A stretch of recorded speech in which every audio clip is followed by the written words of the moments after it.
제가 헌금 기도하고 잠깐 시작 기도하겠습니다. 하나님, 또 이 부흥사경회를 맞이하여서 또 우리 성도들의 손길과 마음의 소원을 담아서 아버지께 또 감사의 또 이 제물들, 헌금들을 주님 앞에 올려드립니다. 아버지, 참 우리 삶에 많은 것들을 기대하시지 않고 과부의 두렙돈과 같은 우리의 중심을 담은 참 우리 중심의 이 헌금을 하나님 늘 원하십니다. 하나님 아버지, 이렇게 주님 앞에 마음을 담아 올려드리는 모든 손길들을 주님 기억하여 주십시오. 하나님 받으시고 기뻐 받아주셔서 하나님의 때 귀하게 사용하여 주시고 또 이 헌금이 쓰이는 곳마다 아버지의 나라와 복음이 확장되어가는 은혜의 물결들 끊이지 않게 하여 주시옵소서. 감사드리며 예수님 이름으로 기도드립니다. 아멘. 네, 어떻게 모르겠습니다. 기도 제목을 다 읽어야 되는 건지 모르겠는데 저희 교회는 안 해가지고 제가 이 동네 분위기 잘 몰라가지고 뭐 나중에 하여튼 뭐 갚을 기회가 또 있지 않을까 싶고요. 어쨌든 저는 이제 찬양하느라 여러분들 얼굴을 한 번도 못 보고 이제 딱 이렇게 보는 것 같아요. 이렇게 만나 뵙게 돼서 너무 반갑고 신 목사님하고는 진짜 오래됐어요. 한 18년 전, 17년 전 그때부터 우리가 교제를 시작을 했고요. 그다음에 저에게 참 이렇게 귀한 도전과 참 많은 이제 사역의 길들을 열 때 우리 목사님이 그때 도움을 참 많이 주셨던 기억이 있습니다. 어쨌든 좀 말씀을 좀 오늘은 학개서 1장을 좀 이렇게 쭉 같이 보고 여러분들이 참 은혜가 됐다 이러면 꼭 이야기하셔서 한 번 더 불러주시면 그때 2장을 또 같이 보도록. 왜냐면 이제 작년 12월 겨울에 이제 사랑의 교회 대학부 수련회 초빙을 받았을 때 이 학개서 1장과 2장을 3박 4일 동안 이렇게 대학부 친구들하고 나눴는데 그때 참 기억이 되게 좋아서 오늘 여러분들하고도 학개서의 말씀으로 좀 같이 나누면 좋겠다. 저는 그렇게 생각을 하고 왔어요. 먼저 좀 본문을 좀 보면서 우리가 중간중간에 우리의 삶을 좀 나누도록 그렇게 할게요. 학개서는 참 재미있는 책입니다. 단 2장으로밖에 구성이 되어 있지 않고 아주 짧아요. 그렇죠. 전체가 한 38절밖에 되지 않는 굉장히 짧은 책이에요. 아마 단숨에 읽으라고 하면 뭐 한 5분이면 3분이면 다 읽을 수 있는 아주 짧은 분량의 책입니다. 1장 1절을 한번 보시면 다리오 왕 제2년 여섯째 달 곧 그 달 초하루에 여호와의 말씀이 선지자 학개로 말미암아 이렇게 임하는 이제 소개를 1장 1절에서 딱 이렇게 우리에게 해줘요. 본문 1절에 등장하는 이 다리오라는 사람은 실제로 성경에 다니엘서에도 등장하지만 다니엘서의 다리오와는 다른 다리오입니다. 이 다리오는 실제로 바벨론이라는 제국이 이제 벨사살 왕을 끝으로 멸망하고 이제 우리가 알고 있는 이제 바사 제국, 이제 페르시아죠. 메데 바사의 고레스가 이제 왕이 되어서 실제로 그 지역을 다 이렇게 다스리기 시작했어요. 이 고레스 왕이 죽고 그의 큰아들 캄비세스도 죽고 그 뒤에 이제 등장하는 왕이 오늘 본문에 등장하는 실제로 이제 다리오라는 이제 왕입니다. 실제로 이 고레스라는 왕이 이제 페르시아를 이제 세우면서 바사 제국을 세우면서 실제로 BC 538년쯤에 이 고레스는 이스라엘 백성들에게 조서 하나를 내렸습니다. 아마 여러분들 이제 성경 공부를 열심히 하셨으면 다 아실 거예요. 포로로 사로잡혀온 이스라엘 백성들아, 너희 땅으로 돌아가서 너희 하나님 성전을 지어라. 이 조서를 이제 바사제국 전역에 이렇게 고레스 왕이 실제로 내렸었죠. 바벨론 70년이라는 이제 포로기가 이렇게 이스라엘 역사 속에서 실제로 마무리가 됩니다. 바벨론이 망하고 바사제국이 들어서며 초대 왕인 고레스가 칙령을 내려서 모든 포로들이 본국 이스라엘로 예루살렘으로 돌아갈 수 있게 된 거예요. 여러분 한번 생각해 보십시오. 어떤 생각이냐면 여러분이 이스라엘 백성이었어요. 하나님의 백성이었죠. 이 하나님의 백성이 왜 나라를 잃고 성전이 무너지고 이방 땅 바벨론으로 포로로 끌려갔죠? 이들이 율법을 어겼고 하나님이 그렇게 가증하게 여겼던 우상을 섬기는 아주 그 죄의 길에서 돌이키지 않았어요. 그렇죠? 이 구약이라는 이 신약 전에 이 구약의 세상은 하나님의 백성인 이스라엘이 하나님과 율법을 근간으로 언약 관계를 맺어서 성립한 그런 나라와 민족이었죠. 율법을 어겼기 때문에 언약 관계는 끊어졌고 하나님은 율법을 체결할 때 이스라엘에게 분명하게 이야기하셨어요. 너희가 이 법을 떠나고 어기고 가나안의 우상들을 섬기면 너희는 그 약속의 땅에서부터 뿌리가 뽑혀서 내가 너희들을 세계 열방으로 흩어버릴 거다. 하나님은 분명하게 그 말씀하셨거든요. 근데 이스라엘은 실제로 이스라엘의 역사를 쭉 이렇게 보면 계속해서 그 우상 숭배를 하며 율법을 깨뜨리는 일들을 했죠. 그래서 하나님께서 이스라엘을 가나안 땅에서 딱 흩으셔서 바벨론으로 보낸 거였으니까요. 70년이라는 시간이 이제 바벨론 제국에서 이스라엘이 살아갔던 시간들이었습니다. 여러분, 70년이라는 시간은 우리가 한 3대 정도가 한 곳에서 쭉 같이 살 수 있는 시간이에요. 바벨론에 와서 할아버지가 아버지를 낳고 아버지는 또 아들을 낳아 3대가 다 같이 터전을 잡고 살고 있었던 거죠. 직장도 있었고 집도 있었고 농경지도 있었어요. 그렇게 3대가 어우러져 뿌리를 내리고 살아가고 있는데 어느 날 약속의 땅, 너희들의 땅 예루살렘으로 돌아가라, 이런 칙령이 내려졌을 때 여러분이라면 어떻게 하셨겠어요? 돌아갈 수 있었을 것 같으세요? 실제로 이때 그 성경의 기록과 또 역사가들의 기록을 보면 많은 유대인들은 안 돌아갑니다. 이 동시대의 사건을 기록하고 있는 에스라 2장 64절의 말씀 제가 한번 읽어드릴게요. 온 회중의 합계가 42,360명이요 그 외에 남종과 여종이 7,337명이요 노래하는 남녀가 200명이요. 이게 돌아갔던 사람들의 숫자를 에스라서는 아주 정확하게 이렇게 1 단위까지 기록을 해놨어요. 다더하면 49,897명 돌아갔다. 에스라는 그렇게 증언을 하는 거예요. 포로로 끌려왔던 사람들의 숫자는 수십만, 수백만에 달했겠지만 돌아간 사람들의 숫자는 고작 5만 명 정도의 아주 소수였단 말입니다. 이 소수의 사람들이 이 70년 동안 눌러 살았던 삶의 터전을 버리고 예루살렘으로 돌아갈 때 여러분이 그 소수의 5만 명이었다면 얼마나 많은 대가를 지불했는지를 상상해 볼 수 있을 거예요. 그렇죠? 집도, 그리고 친구도, 학교도, 일터도, 땅도 모두 다 버리고 돌아가는 거예요. 뭘 믿고요? 70년 전에 우리 할아버지 때 떠나왔던 할아버지의 고향으로 말이죠.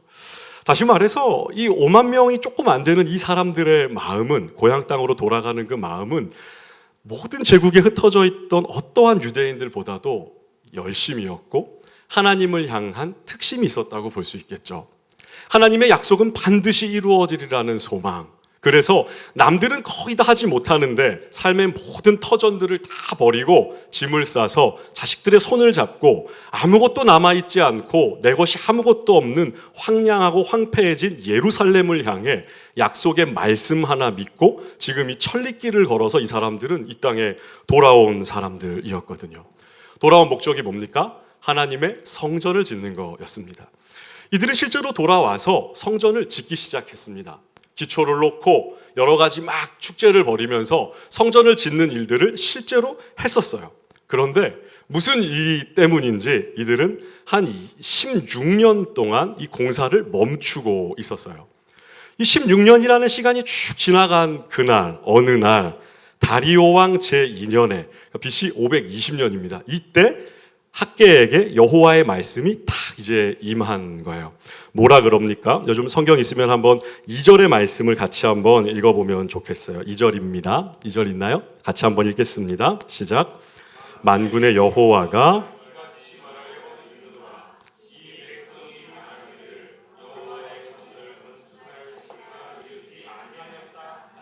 네.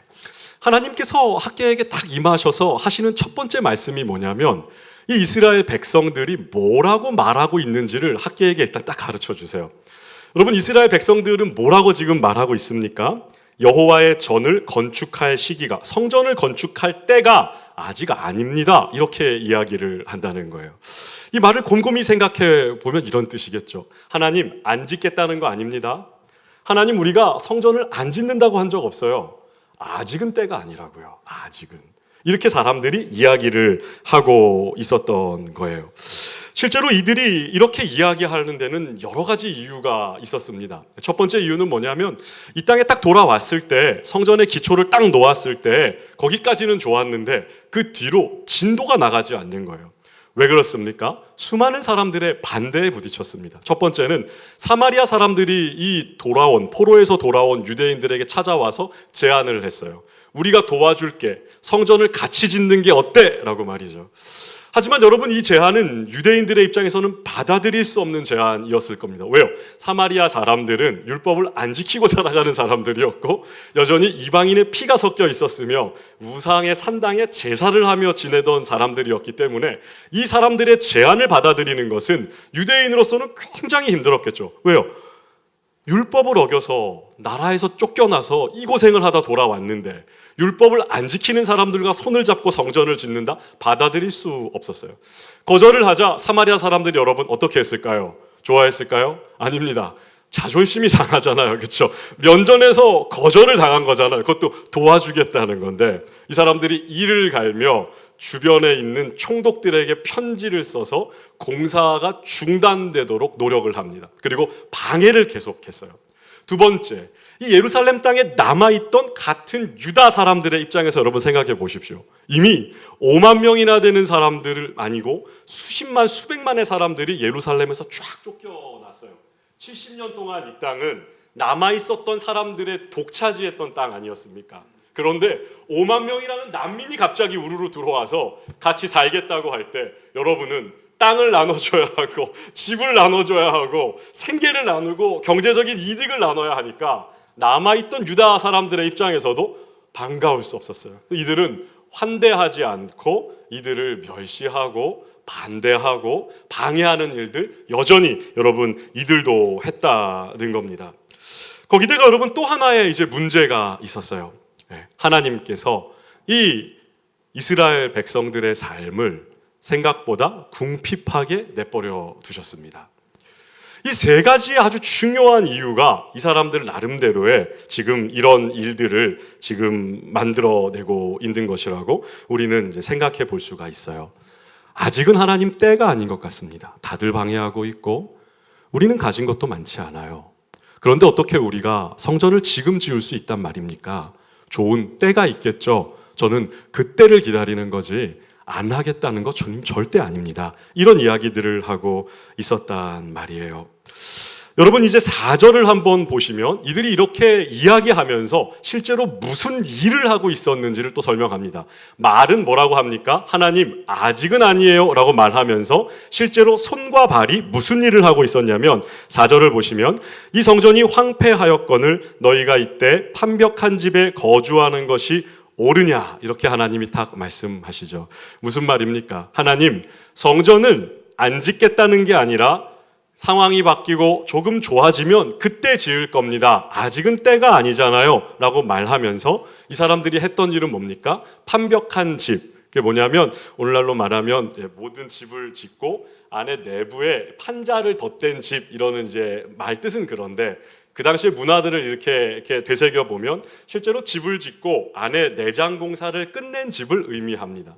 다시 말해서 자기 집을 짓고 자기 집 안에 죄송합니다 이렇게 이쁜 교회처럼 이렇게 인테리어를 잘 끝내놓은 집에 그냥 다들 살고 있었다는 거예요. 여러분 이스라엘 백성들의 반응과 삶의 모습이 어느 정도 이해가 되지 않습니까? 하나님 안 하겠다는 거 아니에요. 지금은 아직은 아닌 것 같아요. 그렇게 말하고 자기의 집을 짓고 자기의 자녀를 키우고 자기의 직장 생활을 열심히 하며 일반 사람들과 별로 다르지 않는 이런 이제 소시민적인 삶을 실제로 살고 있었다는 거예요. 이렇게 살아가고 있는 이스라엘 백성에게 여호와의 말씀이 선지자 학개를 통하여 임했다. 이렇게 오늘 본문이 시작하는 겁니다. 사랑하는 우리 이름교회 성도 여러분, 어떤 귀인의 명언이나 지혜자의 격언이 아니라 여호와의 말씀이 임한 거예요. 이스라엘뿐만 아니라 저와 여러분이 귀담아 듣기에 충분한 거 아닙니까? 하늘의 하나님 여호와의 말씀이 임해서 도대체 이게 무슨 일인지를 이제 하나님께서 하나하나 설명해 주기 시작하십니다.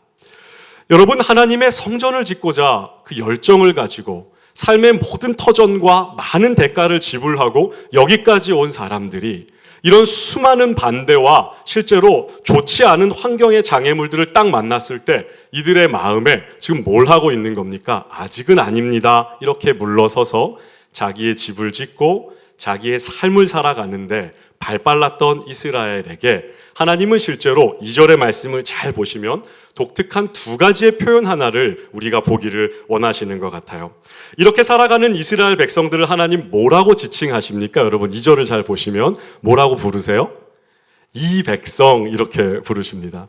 여러분은 이 표현이 이상하지 않은 것 같지만 실제로 저는 굉장히 이상하게 느껴져요. 왜 그러냐면 실제로 하나님은 한 번도 당신의 백성을 이 백성 부르신 적이 없어요. 언제나 내 백성 부르십니다.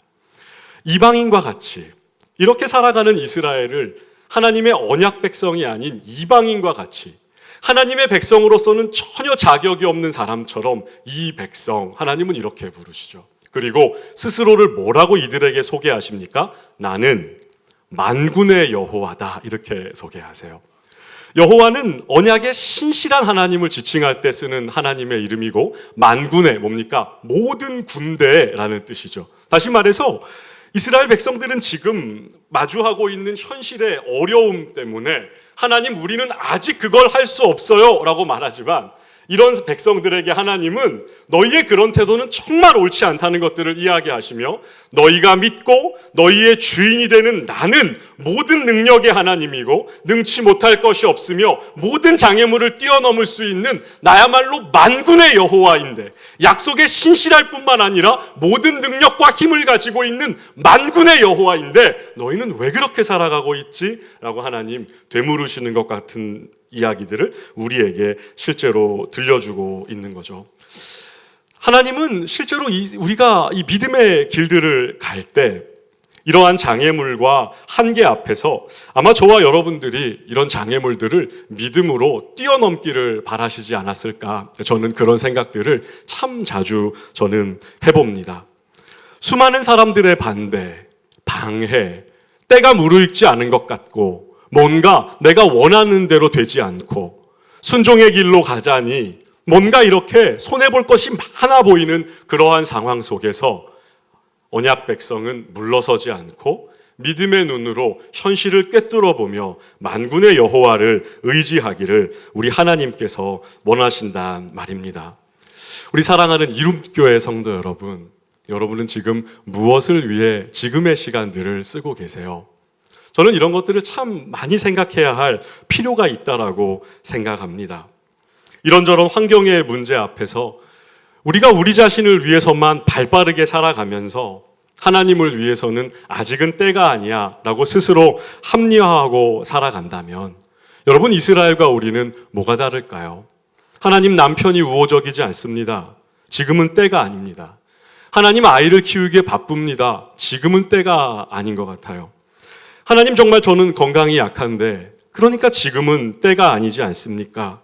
많은 사람들이 그렇게 생각하며 요즘 같은 세상을 발빠르게 살아가는 것 같아요.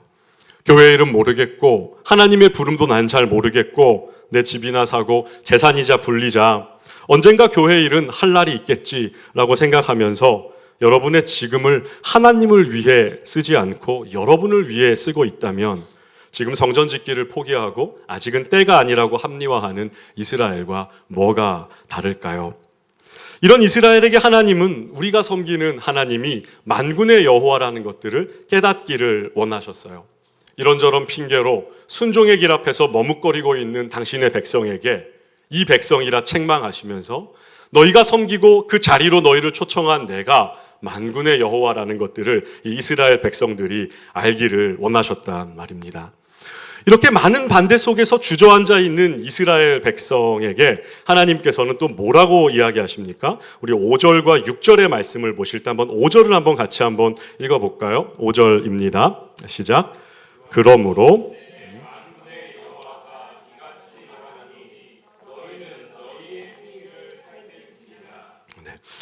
너희의 행위를 살피라는 말은 행동을 조심해라 이런 말이 아니라 여기서 너희들의 삶을 한번 이렇게 뒤돌아봐 이런 의미 같아요. 하나님은 실제로 뭐라고 말씀하시냐면 실제로 7절에서 그런 말씀을 하신 다음에 9절을 보시면 이런 이야기 하세요.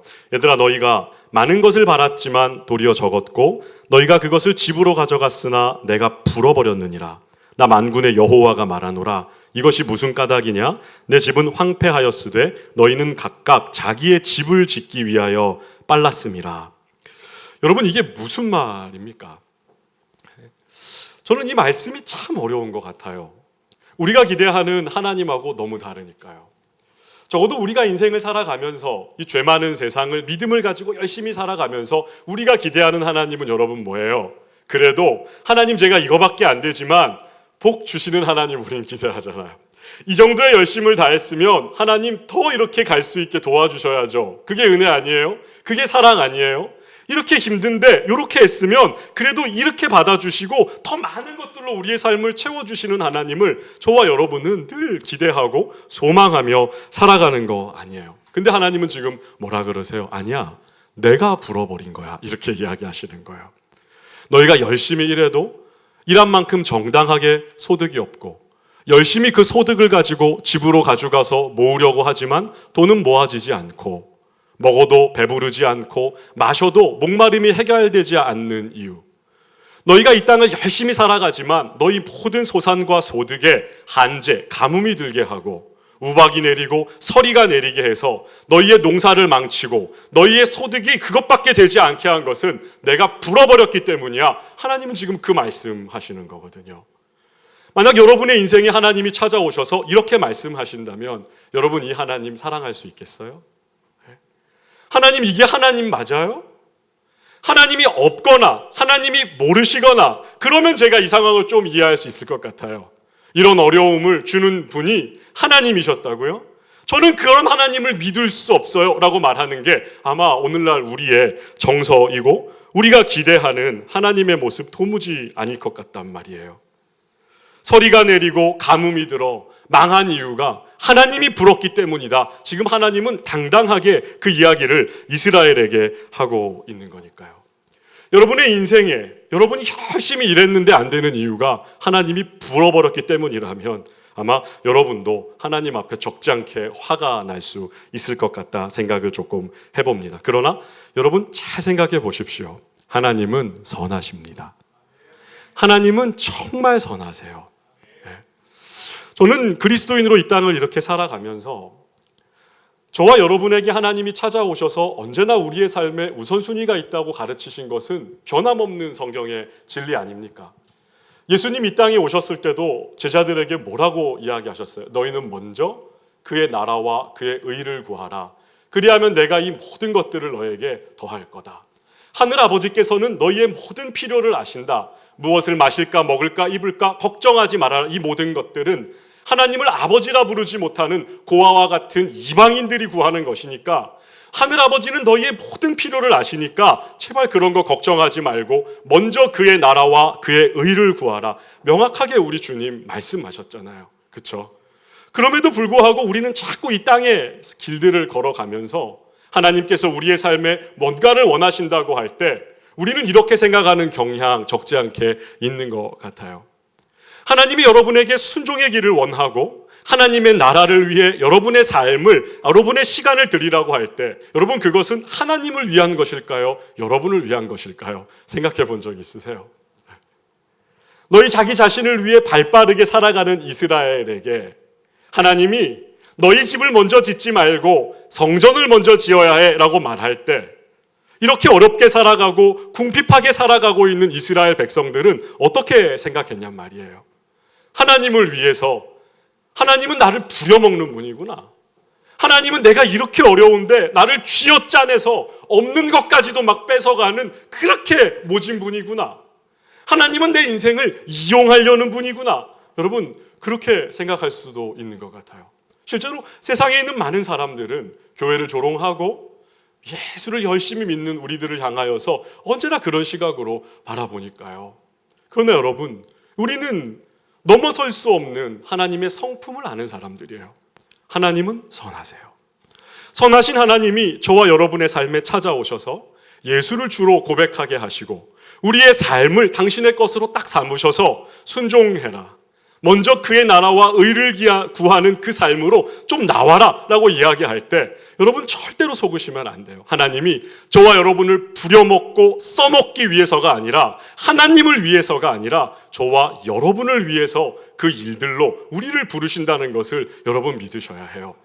왜냐하면 학개서 전체 어디를 봐도 지금 이스라엘 백성에게 성전을 지으라고 말씀하시는 하나님이 나를 위해 성전을 지어라, 그 이야기를 한마디도 하지 않으세요.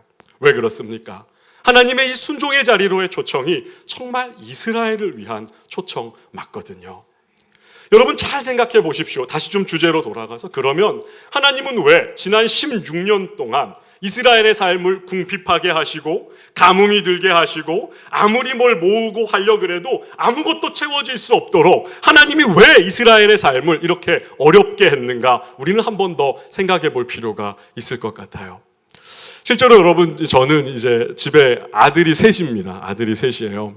저희 첫째는 고등학생 2학년이고, 둘째가 이제 중2고, 막내가 이제 7살 늦둥이가 저희 집에 하나 있어요. 늦둥이가 왜 있는지 여러분 아시겠죠? 그쵸? 네. 딸이 너무 낳고 싶어서 아내하고 저하고 믿음이 그렇게 좋지는 않지만 저희가 이제 유학을 갔다 오고 나서 작정 기도를 1년을 했어요. 하나님, 저희 집에 딸 하나만 주시면 제가 모든 거 다 하겠습니다. 정말 간절하게 기도했어요. 여러분, 이 간절함이 느껴지시지 않는다면 아직 아들 둘을 안 키워보신 거예요. 아들 둘을 키워보면 얼마나 딸이 간절한지 여러분 알게 되실 거거든요. 1년을 금식을 하며 막 작정 기도를 했는데 나왔는데 아들인 거예요. 아내가 막 엉엉 울었습니다. 그날 말했지만 하여튼 막 엉엉 울었어요. 엉엉 울었어. 저 그때 깨달았어요. 내 기도는 응답이 참 안 되는구나. 나는 능력이 없구나. 아무리 해도 안 되는 게 있는 거구나. 제가 어쨌든 이제 깨달았거든요.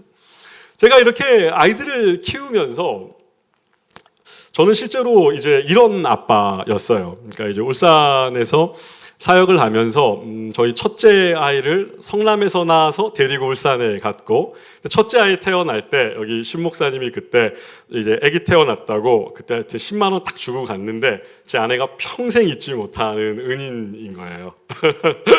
어쨌든 그 첫째가 이제 성남에서 태어나서 울산에 갔고, 둘째는 울산에서 이제 태어났죠. 둘째가 울산에서 태어난 다음에 이렇게 며칠, 그러니까 몇 달 안 됐을 때였던 것 같아요. 첫째가 이제 3살 아이였으니까. 근데 어느 날 이제 그 아이들을 이렇게 아빠들이 키울 때, 여러분들은 뭐 어떤 아빠인지는 잘 모르겠지만 저는 이런 아빠였습니다.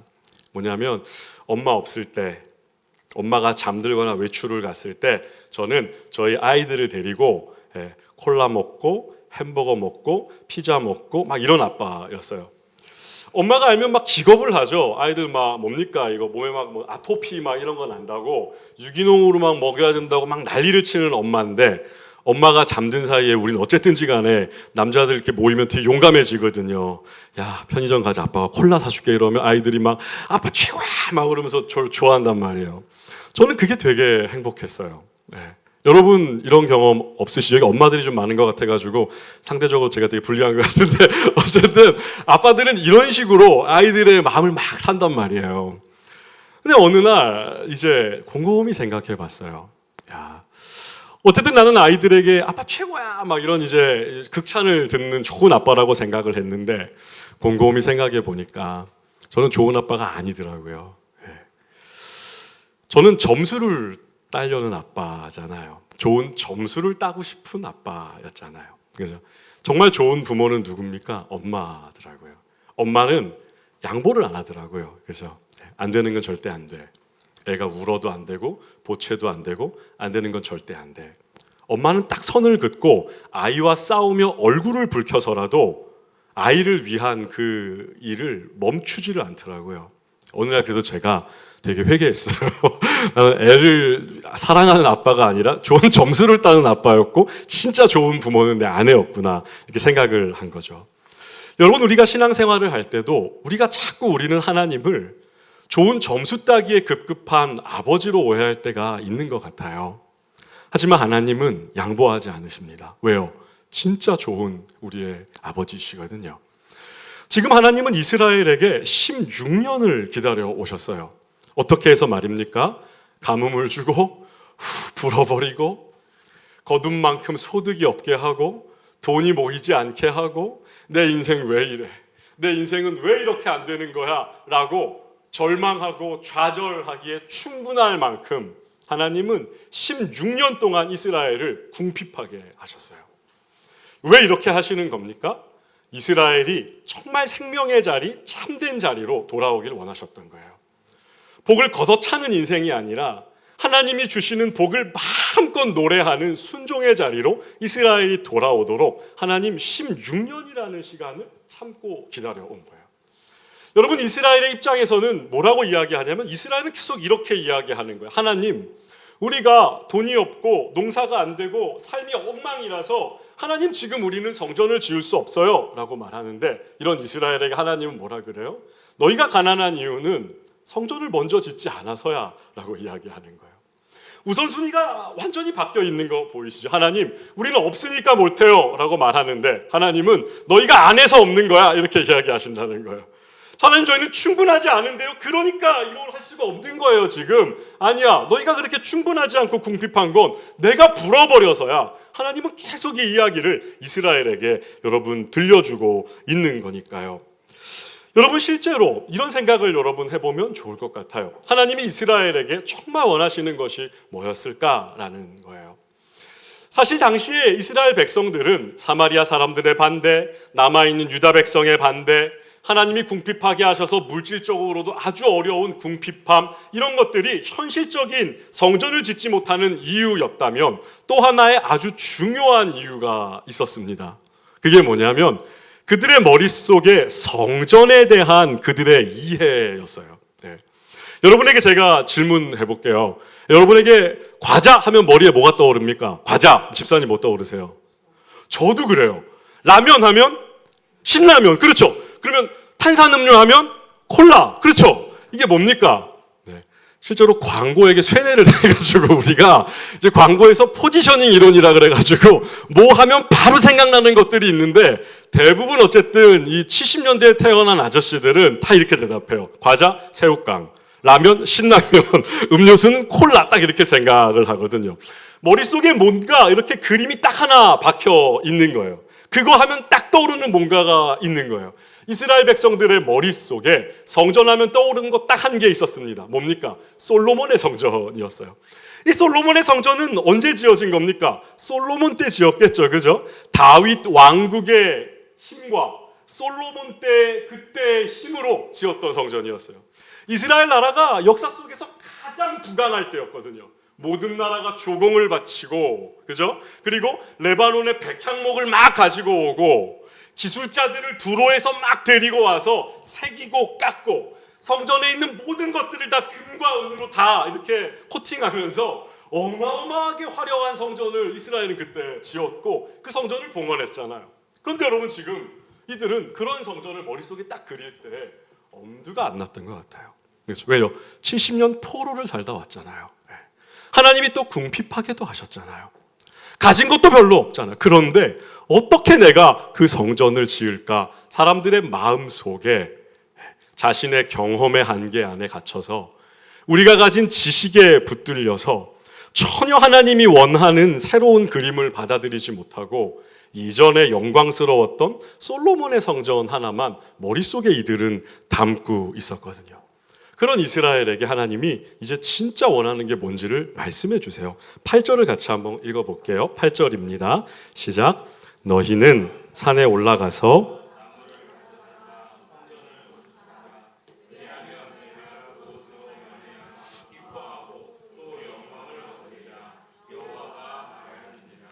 아멘. 여러분, 이게 무슨 말인지 아세요? 너희는 산에 올라가서 나무를 가져다가 성전을 건축하라 라는 거예요. 이스라엘 백성들은 솔로몬 성전이라는 어마어마하고 화려한 성전을 머릿속에 그리면서 하나님, 우리가 저걸 어떻게 지어요? 라고 이야기하고 자포자기하고 있었는데, 하나님은 이런 이스라엘 백성들에게 내가 원하는 성전은 너희들의 머릿속에 그리고 있는 화려하고 웅장한 솔로몬 성전이 아니야 라고 이야기하는 거예요. 뭐예요? 뒷동산에 올라가서 있는 나무를 가져다가 성전을 일단 지어, 이 이야기하는 거예요. 여러분, 이 하나님이 이해가 되세요? 자꾸 사람들은 하나님 앞에 뭐 큰 거를 이렇게 드려야 한다라고 생각하는 경향이 있는 것 같아요. 하나님 제가 성공해서, 하나님 제가 이렇게 좀 직급도 막 올라가서, 하나님 제가 많은 것들을 좀 이루면 그때 제가 하나님께 영화롭게 하고 하나님께 뭔가도 이렇게 딱 드리고, 하나님 저는 그럴 날 기다려요. 지금은 아직 저는 그럴 형편은 아닌데요. 실제로 그런 날이 언젠가 오면 저는 하나님한테 아낌없이 그런 거 드릴 준비가 돼 있다니까요. 사람들은 그렇게 생각하기 쉬워요. 그러나 그렇게 이야기하는 사람들에게 하나님은 내가 이스라엘아 너희에게 지으라고 원했던 성전은 그런 화려하고 웅장한 성전이 아니라 너희가 성전을 향한 마음, 중심을 가지고 뒷산에 올라 뒷산 나무로 그냥 지어지는 초라한 성전이라도 나는 그걸 지금 원하는 거야. 하나님은 그 이야기를 이스라엘에게 들려주시죠. 실제로 신약에서도 예수님은 과부의 두렙돈을 기뻐하셨죠. 그죠? 얼마를 드리냐가 아니라 우리가 얼마나 많은 중심을 담아 진짜 헌금을 하나님께 드리냐. 하나님은 우리의 마음 중심에 관심이 있으신 분이잖아요. 구약이나 신약이나 변함없으신 우리 하나님은 언제나 저와 여러분에게 원하는 것은 딱 그거였어요. 너희가 할 수 있는 것, 너희가 가지고 나올 수 있는 바로 그거, 지금 너희가 가지고 있는 그냥 그걸 가지고 하나님의 일을 시작하는 거. 하나님은 그걸 그렇게 기뻐하신단 말이에요. 저는 우리 이름교회 성도님들이 참 이렇게 적은 수지만 이렇게 예쁜 교회에 모여서 하나님을 뜨겁게 예배하는 걸 볼 때 하여튼 제 마음이 되게 기뻐요. 네. 저도 되게 바쁘거든요. 저도 다음 주에 저희 교회도 부흥사경회가 있고 하여튼 되게 바쁜 거예요. 근데 어쨌든 여러분 참 보는 게 저한테 되게 하여튼 기뻐요. 네. 여러분이 이곳에 하나님의 이런 눈에 보이지 않는 교회를 이제 막 세워가는 거잖아요. 하나님이 보실 때 이게 얼마나 기쁠까 저는 생각해봐요. 여러분의 시간을 내고 여러분의 삶의 우선순위를 막 조정해서 하나님 앞에 드릴 수 있는 것들을 막 드리며 쓰다 남는 것이 아니라 최선의 것을 중심을 담아 지금 할 수 있는 것으로 하나님 앞에 가지고 나와서 이 순종의 자리에 딱 설 때 하나님이 그것을 정말 기뻐하신다는 것을 전 여러분이 의심하지 않으셨으면 좋겠어요. 실제로 제가 이제 유학 생활을 하면서 참 이렇게 많이 이제 여러 가지 참 일들이 많았어요. 하나님이 가끔 저와 여러분을 왜 이렇게 고난과 어려움과 궁핍과 때로는 많은 스트레스 속에 두실까? 성경은 여러 가지 답들을 주잖아요. 근데 제가 요즘에 생각하고 있는 답은 실제로 이런 거예요. 하나님은 저와 여러분이 진짜 이기를 원하시는 것 같아요. 이게 무슨 말이냐면 이런 거예요.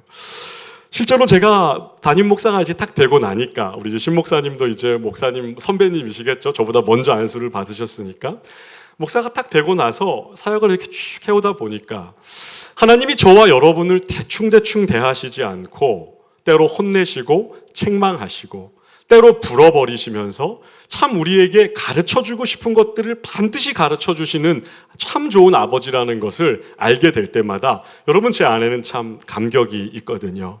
뭡니까? 실제로 목사가 되고 나니까 죄송합니다. 되게 가짜 같은 사람들이 많이 보이는 거예요. 이런 겁니다. 지식은 있고 아는 건 많아서 사람들 앞에서 맞는 말 되게 잘할 수 있어요. 그렇죠? 하나님은 이런 분이에요. 예수님은 이런 분입니다. 진리는 이거죠. 성경은 이걸 이야기해요. 의로운 건 이런 겁니다. 성경에 대한 수많은 이야기와 하나님에 대한 지식들을 말하고 가르치는 사람 저는 되게 많이 봐요.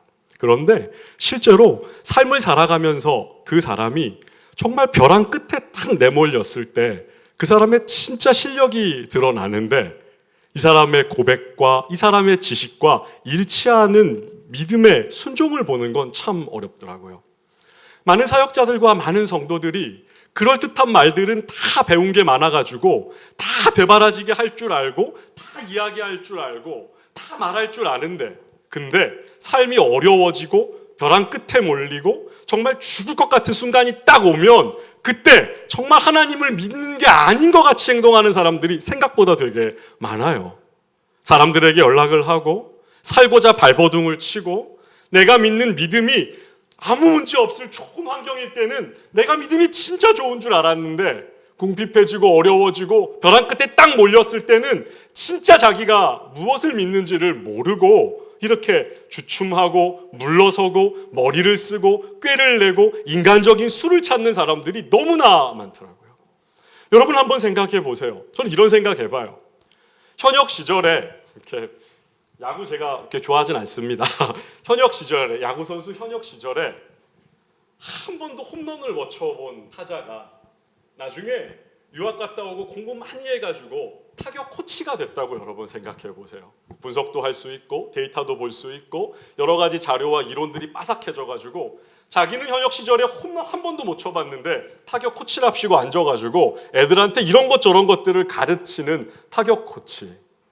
투수 시절에 한 번도 삼진을 잡아본 적이 없고 탈삼진은 뭐 꿈도 못 꿔봤던 투수가 공부 좀 했다고 나중에 투수 코치가 돼가지고 투수들에게 이렇게 저렇게 이야기하는 거 여러분 가능하겠죠, 그렇죠? 그러나 그런 코치와 투수 코치와 타격 코치가 정말 좋은 코치가 될 수 있을까?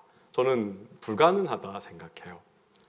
한 번은 쳐봐야 그 자리에 서 있는 사람들에게 해줄 얘기가 많은 거 아니겠어요? 실제로 사역의 길들을 가면서 그런 정말 벼랑 끝에 딱 섰을 때 끝까지 순종의 길들을 포기하지 않는 것이 왜 이렇게 중요한가를 참 곰곰이 생각해 볼 때 하나님은 저와 여러분을 진짜 그리스도인으로, 진짜 투수 코치로, 진짜 타격 코치로, 정말 하나님이 쓸만한 진짜 믿음의 사람으로 저는 연단시켜 가는 거라고 저는 믿어요. 하나님은 저와 여러분을 그렇게 키워내고 싶은 것 같아요. 진짜 그리스도인으로 말이죠. 전 처음 신 목사님 이제 어릴 때 그때 뭡니까? 저는 믿지 않는 집안에서 중학교 때 예수님을 만났어요. 그래서 혼자 이렇게 신앙의 길들을 걸어왔어요. 저희 어머님은 고하셨고 아버지는 홀어머니 밑에서 자라셨어요. 그러니까 어머니는 엄마를 모델로 본 적이 없으신 분이었고 아버지는 아버지를 본 적이 없는 분이 저희 어머니 아버지셨거든요. 참 가정이 이렇게 순기능일 수가 없었어요. 저희 아버지는 바람도 많이 피셨고 월남전 참전용사셔서 어쨌든 예수 믿는 저를 참 많이 때리셨어요. 네. 실제로 어릴 때 맞을 때는 잘 몰랐는데 제가 목회 현장에 가니까 죄송합니다. 시골이니까 그렇게 맞는 여자들이 많더라고요. 지방엔 아직 있어요. 실제로 많이 맞고 자란 또 집사님들도 많이 있더라고요. 하루는 여러분 제가 전도사가 돼가지고 결심한 게 있었어요. 집이 되게 어렵고 할 때. 그래서 전도 목사님이 10만 원 갖다 준 게 저희 아내한테 왜 그렇게 복이었냐면 실제로 저희가 되게 힘들었는데 그때 아내하고 원칙 하나를 세웠어요. 힘들다고 이야기하지 말고 하나님이 주신 것으로 그냥 끝까지 한번 살아보자 이랬거든요. 첫째 아이가 태어날 때 이제 전 목사님이 그때 10만 원을 갖다 주셨는데 실제로 그걸로 저희가 꽤 여러 날을 먹고 살았어요. 그리고 이제 한 달 정도가 이렇게 지났는데 여러분 집에 이렇게 라면이 떨어질 때 그때도 슬펐는데 어느 날 김치가 떨어지더라고요. 그러다가 한 달이 지났을 때 진짜 집에 쌀이 떨어진 적이 있었어요. 근데 그때 갑자기 어머님이 저희 친어머님이 교회 안 다니셨는데 그때 며느리가 손주를 낳았다고 한 달 만에 저희 집에 오신다는 거예요. 이미 신 목사님이 준 돈은 다 썼어요. 그래서 돈이 하나도 없고 쌀도 떨어졌는데 그때 제 지갑에 15,000원이 있었거든요. 10,000원을 가지고 쌀집에 가서 쌀을 10,000원만 달라 그랬어요. 그리고 김치를 얻어다가 어떻게든지 간에 이걸로 뭘 만들어서 시어머니한테 밥을 이렇게 탁 해드렸거든요. 제 아내가. 그러면서 저희 어머니가 가시면서 며느리 참 수고했다 이러고 또 10만 원을 주고 가셨어요. 제 아내가 그걸로 또 한 일주일을 먹고 살았던 것 같아요. 근데 그런 시절을 쭉 거치면서도 저와 아내의 마음속에 이런 믿음이 있었어요. 하나님이 먹이실 거다. 한 10년의 삶을 그렇게 살았던 것 같아요. 넉넉하진 않지만 굶어 죽지 않을 정도의 그런 삶을 계속 좀 살았던 것 같아요. 한 10년이 지났는데 아내가 저한테 이렇게 이야기했어요. 여보 신기해. 통장에 10만 원 이상이 쌓인 적이 없는데 희한하게 굶지도 않고 살아는 지고 때가 되면 하나님이 먹이시고 때가 되면 뭔가를 자꾸 주셔서 10년이라는 삶을 이렇게 그냥 사라지는 게 여보 난 참 신기해. 아내가 그렇게 이야기하더라고요. 여러분 정말 이런 삶을 쭉 겪으면서도 하나님이 진짜고 그분의 말씀이 틀림이 없었다는 것을 확인하면 여러분 두려울 것이 없을 거예요. 왜요? 하나님이 약속하신 대로 우리의 삶을 책임지시는 그 하나님이 정말 계시거든요. 제가 이제 신목사님이 이제 울산 라이즈업 이거 할 때 신목사님 따라가지고 제가 여기까지 온 것 같아요, 사모님. 오늘 개척교회 이렇게 전도사를 이렇게 있는데 누가 우리 교회를 다녀갔다 그래가지고 담임 목사님이 명함을 주면서 연락을 해보라 그랬을 때 그때 연락한 분이 우리 신목사님이셨어요. 그래서 그때 교제하고 친하게 지냈는데 울산이라는 지역에서 이제 라이즈업 이제 사역자를 찾을 때 또 신목사님이 저를 추천해 주셔서 하여튼 제가 이제 울산으로 갔어요. 네. 지방으로 간 거죠. 그때 자기는 수도권에 있으면서 저만 지방으로 이렇게 보내시더라고요. 나도 수도권에 되게 있고 싶었는데, 근데 어쨌든 라이즈업 사역을 열심히 이렇게 했어요. 결혼 반지도 팔아보고, 그리고 하나님이 원할 때 아낌없이 내 삶을 한번 드려보고 싶었어요. 그리고 나니까 교회에서 이렇게 유학을 보내주더라고요. 그래서 아내하고 같이 한 4년 정도 영국에서 이제 공부를 좀 하고 올 수가 있었어요. 교회가 매달 200만 원을 저에게 후원했어요. 어떻게 보면은 놀고 먹으면서 200만 원은 큰 돈이잖아요. 근데 영국 가니까 딱 거지처럼 살 수 있겠더라고요. 집세 250만 원 나가고 이 뭐 등록금 1년에 3천만 원이고 막 이러니까 완전히 그래서 저희 가족은 늘 그랬어요. 우리는 런던 거지다. 런던시가 이렇게 있으면 저희 집 앞에 도로가 있었는데 그 도로를 넘으면 런던이 아니었어요. 그러니까 런던의 제일 끝에 있었던 거죠. 도로를 건너면 이제 서리라고 이제 경기도 같은 데였거든요. 거기에 이제 살았는데, 근데 그때 하나님 참 저에게 많이 가르쳐 주셨던 것 같아요. 한국에 있지 않고 영국에 있을 때 그때 하나님 참 저는 많이 경험했던 것 같아요. 어느 날 아내가 저한테 이야기했어요. 한 7개월 지났을 때쯤에 저한테 여보 나 새우깡이 먹고 싶어 이러더라고요. 근데 여러분 영국에도 새우깡 살 수 있습니다. 그런데 그때 돈으로 아마 2파운드? 우리나라 돈 지금 3,000원 정도 되는 것 같은데 영국은 1파운드면은 이제 우유 2리터를 살 수 있고 1파운드면 식빵 한 줄을 살 수 있어요. 저희 집은 실제로 런던 거지였기 때문에 식빵을 한 줄 사면 아침마다 한 가족이 딱 한쪽씩만 먹을 수 있었습니다. 두 쪽 먹으면 걔는 죽는 거예요, 저한테. 왜냐하면 돈이 없었거든요. 근데 오늘 아내가 새우깡이 너무 먹고 싶다는 거예요. 제 아내한테 그랬어요. 나도 먹고 싶어. 그 풍부한 MSG의 그 짭짤한 그 맛, 나도 너무 느끼고 싶지. 그러나 돈이 없잖아. 이렇게 이야기했거든요. 근데 실제로 그 다음 날인가? 이제 한 한인교회 목사님이 이렇게 저희 집에 이제 오시더니 아이들을 보고 아이들 그래도 이제 과자 먹고 싶어 하지 않냐고, 그리고 한국인 슈퍼에 가서 과자를 막 이렇게 사주셨거든요. 집에 와서 딱 열었어요. 뭐가 있었을까요? 새우깡이 있었어요. 아내하고 웃었어요. 와, 하나님 재밌다. 우리가 이런 얘기를 주고받는 것도 참 이게 다 이제 되네. 막 이랬어요. 한 일주일 지나선가 저희 둘째가 이제 한 3살 이렇게 4살 될 때였는데 둘째 아이가 어느 날 밥을 먹다가 막 신경질을 내더라고요. 왜냐하면 지도 젓가락질이 되게 하고 싶었는데 이게 안 되니까 애가 막 성질을 내더라고요. 근데 그때 저하고 아내 마음속에 이런 생각이 있었어요. 와, 참 한국에 있었으면 그 뽀로로 젓가락 그거 5,000원이면 사는데 야 이게 돈이 없다 우리가 막 이러면서 아유 이거 별것도 아닌데 이거 딱 쥐어주면 아이가 막 손가락 딱 넣어가지고 원하시는 걸 이렇게 집어먹을 수 있잖아요. 근데 그게 안 되니까 또 그것도 되게 서럽더라고요. 돈도 없는데 5,000원도 귀한 거였거든요. 이러고 있는데 이제 하루는 거기에 이제 학교 선배님 한 분이 이제 영국 선교사로 와 있는 형님이 저한테 이제 이번 주에 교회에 오면 아이들 읽을 한국 동화책을 준다는 거예요. 이제 영국에 가니까 한국말을 아이들이 까먹을 수 있으니까 한국어로 된 책을 같이 봐야 된다 이래가지고 그 형님이 이제 책 보따리 2개를 딱 주셨어요. 주일날 받아가지고 집에 와서 보따리를 딱 열었죠. 여러분 뭐가 있었겠어요? 뽀로로 젓가락이 3개나 있더라고요. 그래서 아내하고 또 막 웃었어요. 와, 하나님 진짜 재밌다. 너무 재밌는 분이야. 막 이러면서 아내하고 또 이제 막 이렇게 웃었죠. 그러고 나서 또 일주일이 지났는데 여러분 이제 영국이나 이런 데 유학 생활을 해보신 분들은 알겠지만 대부분 집세를 이제 업프론트 먼저 선불로 6개월치를 냅니다. 그러니까 뭐 월세 250만 원짜리 집이었으니까 1,500만 원을 업프론트로 내고 6개월을 살고 이어가는 이런 시스템이었어요.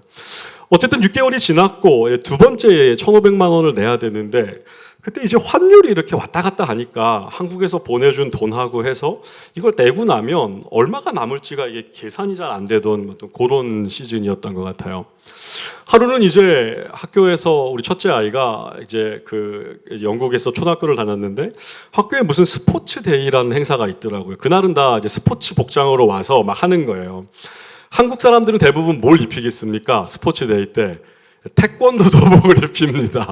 한인교회 집사님 한 분이 저희가 고민을 하니까 사모님 걱정하지 마세요. 우리 애가 입던 도복이 있으니까 그 태권도 도복 입고 가면 돼요. 그래서 저희 첫째 아이가 그 도복을 입고 학교를 갔거든요. 근데 이 스포츠 데이의 마지막 시간이 뭐였냐면 드로잉, 미술 시간이었던 거예요. 우리 첫째 아이가 철딱서니가 없이 하얀 도복에 물감을 막 사정없이 묻혀갖고 온 거예요. 그러니까 아내가 얼굴이 하얘지는 거죠. 야, 이거 어떻게 하지?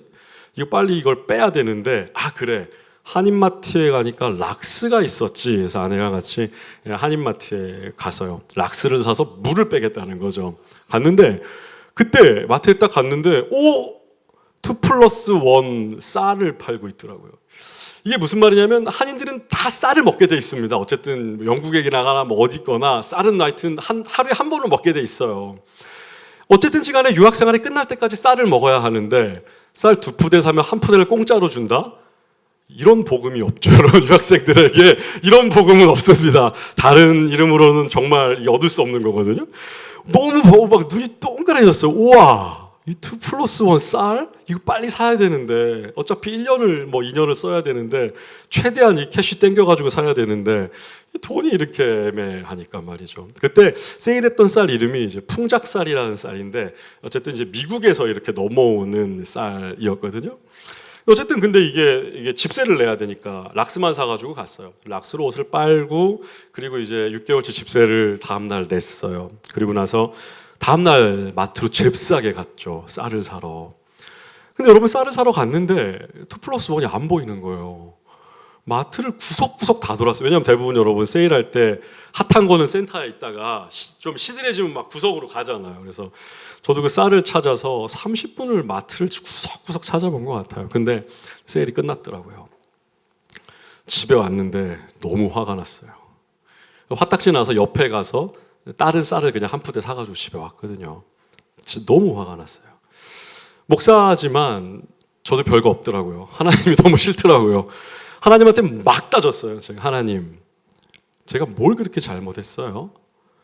지금까지 그지같이 없을 때에도 하나님을 원망한 적이 없잖아요.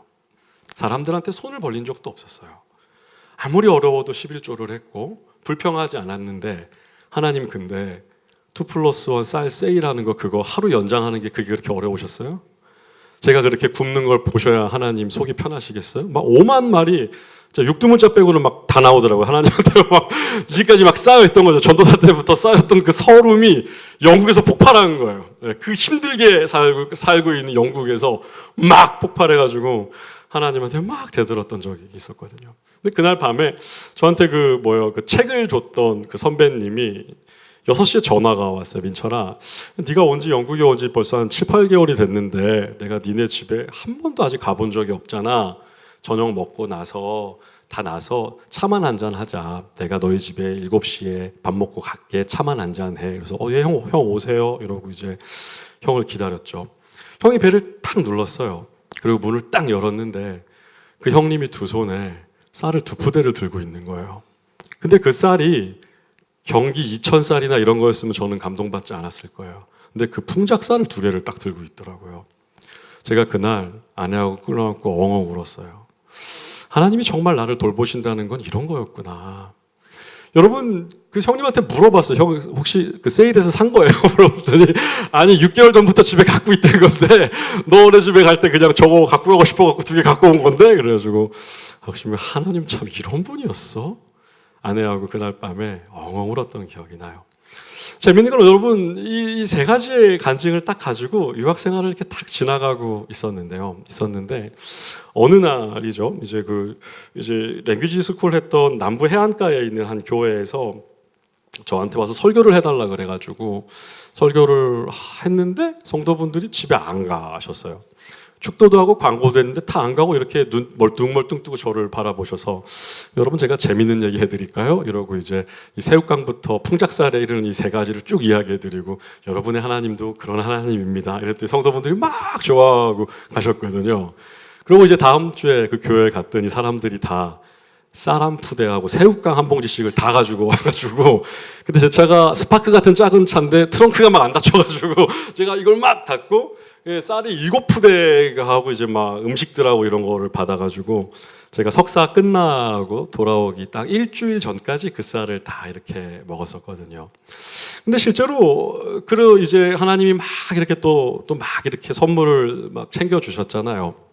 어느 날 그러고 나서 다음날 학교를 가는데 횡단보도에서 제가 하나님한테 물었어요. 하나님, 저를 왜 이렇게 사랑하세요? 이렇게 물었어요. 누가 봐도 되게 사랑받는 것 같잖아요. 하나님, 저를 왜 이렇게 축복하세요? 이렇게 물었어요. 여러분, 제가 안 믿는 집에서 신앙생활을 하면서 저는 목요일 날은 그 온누리교회 경배와 찬양 가고 화요일 날은 예수전도단 화요 모임 가면서 학창 시절을 보냈거든요. 고등학교 때 서울에서. 근데 고등학교 때였는데 겨울에 하루는 히말라야에서 온 선교사님이 화요 모임을 인도한 적이 있었어요. 그날 고등학교 1학년 때인가 2학년 때 화요 모임이었던 것 같아요. 그때 선교사님이 그때 청중들에게 이렇게 도전했었어요. 여러분은 겨울에 외투를 다 입고 있지만 내가 사역하는 히말라야 그 마을의 아이들은 두꺼운 외투가 없어서 겨울에 떨어요. 혹시 여러분 중에 그 외투를 벗어서 히말라야에 있는 아이들에게 헌물해 줄 분들이 있습니까? 근데 그때 어쨌든 집도 가난했고 믿지도 않았지만 부모님들은 곰곰이 생각해 보니까 도시에 살면 여러분 겨울에 그렇게 춥지 않잖아요. 실내에 있거나 지하철 타거나 버스 타거나 학교 강의실 도서관에 있거나 집에 있거나 대부분 그렇잖아요. 뭐 걸은 것도 조금 있겠지만 그래서 그때 그 제 하나밖에 없는 외투를 벗어서 이렇게 헌물했던 적이 있었거든요. 근데 그날 집회 끝나고 나서 그 선교사님이 여러분의 마음을 확인해 보고 싶었다 그래서 그날 저녁에 옷을 다 가져가라는 거예요. 그래서 그때 에이씨 뭐야 장난해 이러고 이제 옷을 이렇게 내려가가지고 그 앞에서 다시 입고 고등학교 때 집에 왔던 적이 있었어요. 하나님 저를 왜 이렇게 사랑하세요? 라고 물었을 때 횡단보도에 서 있는 저한테 하나님이 그때 20년 전에 제가 옷을 앞에 탁 넣고 갔던 그때를 사진 한 장으로 제 머릿속에 싹 지나가게 해주셨거든요. 하나님이 그때 저의 마음에 이렇게 말씀하셨어요. 민철아, 난 그거 잊지 않고 있다. 난 그거 다 기억하고 있지. 라고 말이죠. 저는 우리가 이 믿음의 길들을 간다고 할 때 때로 하나님이 불어버리고 때로 우리에게 진짜 축복이 뭔지를 가르쳐주고 싶으신 하나님께서 때로 우리를 궁핍하게도 하시고 아프게도 하시고 눈물 나게도 하시고 고난 중에도 두시지만 하나님 정말 선하셔서 여러분들의 삶을 이용하고 뺏으려고 그러는 것이 아니라 여러분을 진짜 복된 자리로 부르려고 하나님은 우리를 그렇게 순종의 자리로 자기의 집을 짓는데 발빠른 이 땅의 사람들과 달리 하나님의 성전을 짓고 그의 나라와 의를 먼저 구하는 삶으로 초청하신다고 저는 말씀을 드리고 싶어요. 여러분 사실 이렇게 지어지고 있는 이 성전을 바라보면서 사실 이스라엘 백성들의 마음은 어땠을까요? 사실 기쁘지 않았어요. 한 달 정도의 시간이 지난 다음에 사람들은 다 낙심하고 초라하게 지어지는 성전을 보면서 좌절하거든요. 왜 그런지 아십니까? 실제로 이들은 지금 왜 이렇게 초라한 성전을 짓는지 잘 모르고 있었거든요. 하지만 여러분, 신약에 넘어가면 마지막에 처음에 누가복음 2장에 보면 거기에 시므온이라는 할아버지 하나가 등장합니다. 이 시므온은 의로운 사람이었고 성령의 이끌림을 받는 사람 시므온이 등장하는데 이 시므온은 평생을 죽기 전에 온 세상의 구세주인 메시아를 보고 죽는 게 소원이었던 사람이었어요. 어느 날 성령께서 이 시므온을 성전에 들어가게 하십니다. 이 성전이에요. 이 수룹바벨 성전이고, 당시 예수님 때는 헤롯 대왕이 성전을 증축하고 있었습니다. 다시 말해서 이 수룹바벨 성전을 무너뜨리고 헤롯 성전을 새로 지은 게 아니라 이 수룹바벨의 초라한 성전을 확장하는 공사가 있었던 거라고 보면 틀림없겠죠. 그러니까 이 성전 자체는 수룹바벨 성전의 모형을 그대로 간직하고 있던 성전이었거든요. 거기에 이 시므온이 딱 들어가는 그날 아기 예수가 엄마 아빠의 품에 안겨서 성전에 딱 들어오거든요. 그때 이 시므온은 아기 예수님을 품에 안고 하나님을 막 찬양하기 시작합니다. 하나님, 이스라엘의 영광입니다 라고 말이죠. 실제로 이 수고로운 이 헌신의 길, 순종의 길에서 내가 왜 이렇게 고생하고 눈물을 흘려서 궁핍한 중에, 어려운 중에 이 고국 땅까지 돌아와서 수많은 사람들의 반대를 맞이하고도 이 순종의 길에 서서 성전을 짓는 일을 먼저 해야 했는가? 이들은 이유를 몰랐지만 이들이 짓는 이 초라해 보이고 작은 성전, 뒷동산 나무로 지어지고 있는 이 볼품없는 성전에 훗날 아기 예수님이 걸어 들어오셔서 영광을 받으시는 일들을 하나님은 계획하고 계셨거든요. 저는 하나님께서 저와 여러분의 인생에 찾아오셔서 먼저 그의 나라와 의를 구해라, 순종의 길에 서라, 어떤 대가를 지불하고서라도 너희 자신을 위해 발빠른 삶을 살지 않고 하나님을 위해 발빠른 삶을 살아라 라고 우리에게 순종을 요구하실 때 저와 여러분의 삶을 정말 영광을 노래하는 복된 삶으로 초대하시는 거라고 말씀드리고 싶어요. 세상 사람들은 끊임없이 믿음의 눈으로 세상을 보지 못합니다. 사람들은 육신의 눈으로 눈에 보이는 것들을 믿으며 살아가요. 눈앞에 보이는 현실을 믿으며 살아가요. 그러나 저와 여러분은 보이지 않는 것을 믿음의 눈으로 바라보고 그 약속을 실제라고 믿고 이 땅을 걸어가는 사람들 아닙니까? 우리가 이해할 수 없는 순종의 자리이지만 저와 여러분이 삶을 하나님께 드리고 순종의 길에 딱 서서 그 길들을 걸어갈 때 하나님 아버지께서 그것을 기뻐하실 뿐만 아니라 마지막에 한번 보시면 여러분 이 표현을 좀 마지막으로 나누고 싶어요. 13절 같이 한번 볼까요? 13절입니다. 같이 읽겠습니다. 시작. 그때 여호와의 사자 학개가 여호와의 위임을 받아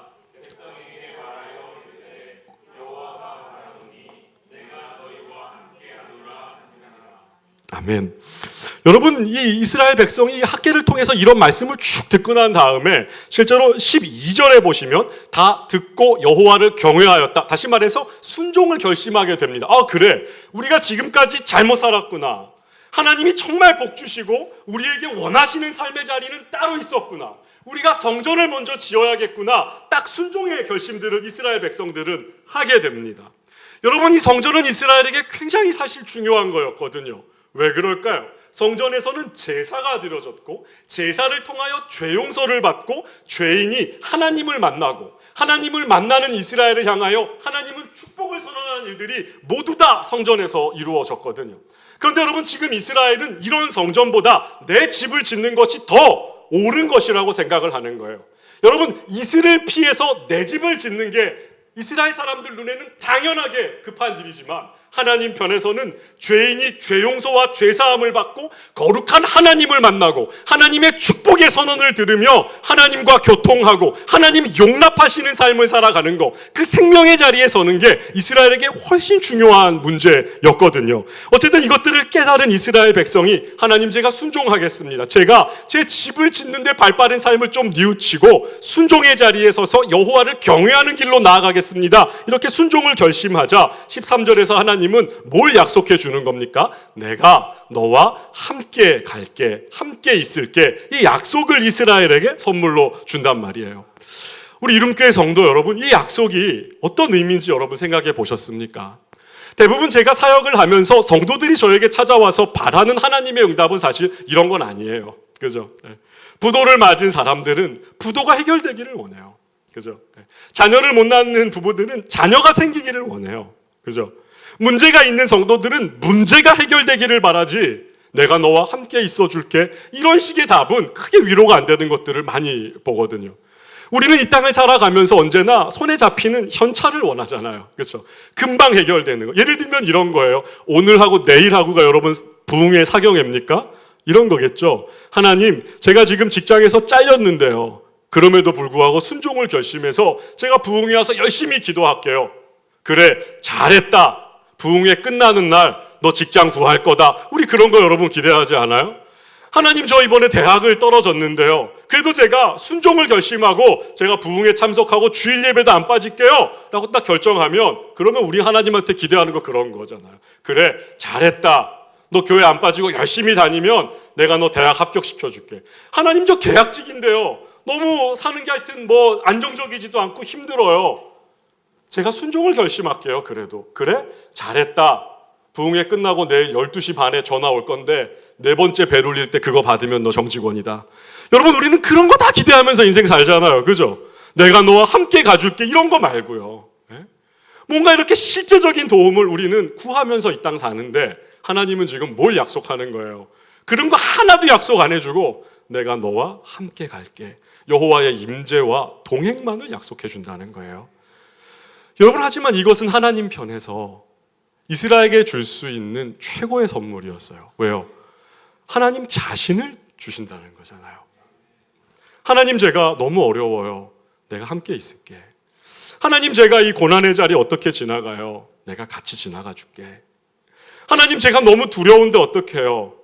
내가 너하고 함께 가줄게. 여러분의 삶에 있는 모든 아픔과 어려움을 하나님이 모르는 게 아니란 말이에요.